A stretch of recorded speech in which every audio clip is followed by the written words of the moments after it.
Hi, BPS. This is Miss Marci. Today we are going to read the story In the Woods by David Elliott, illustrated by Rob Dunlavey. The bear.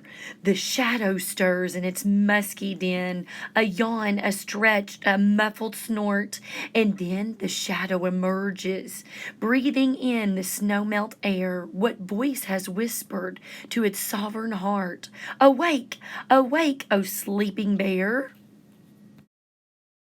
The fox stands red against the April snow, a fiery prophecy of things to come.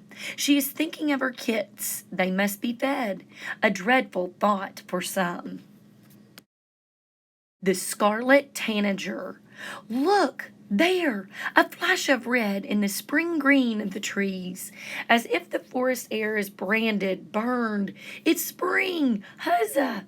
The cowslip is blooming. The scarlet tanager has returned. The possum. Your radish snouts, your naked tail, dragging on the woodland trail. You're not a classic beauty. You bump along the woodland track, your baby's clinging to your back. There's beauty, too, in duty. The skunk. Give the skunk a lot of room, unless you care for strong perfume. The porcupine does not hurry, never scampers, will not scurry. Beware this surface nonchalant, when rushed she gives a barbed response. The fisher cat does not like fish, is not a cat. I don't know what to make of that. But when you are as fierce as she, there's no need for consistency. The hornet.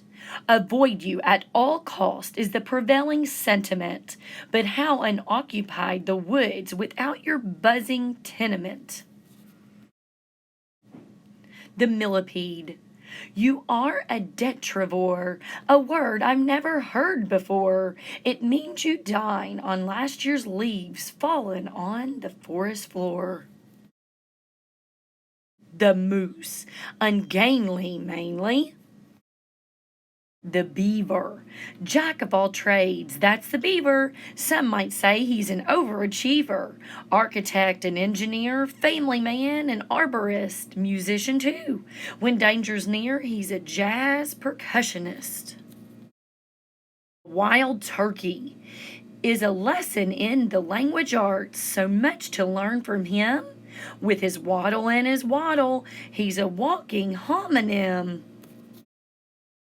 The bobcat. Those tufted ears, the amber eyes, that ambush second of surprise. When the bobcat leaps, the silent spring, the empty space, and all the world is spotted grace when the bobcat leaps. The raccoon. The Powhatan call you a rafkin, the one who scratches with its hands, but the eyes behind the mask reveal the one who understands. The deer enters the clearing like a dancer from behind a curtain. Only when he's certain it's safe do the others appear. A troop of dancers now, the deer. But somewhere behind a breaking branch, and buck and doe and fawn are gone. How silently they go, the deer. Nothing left but heart-shaped tracks. These too will disappear. Wasn't that a great book, BPS?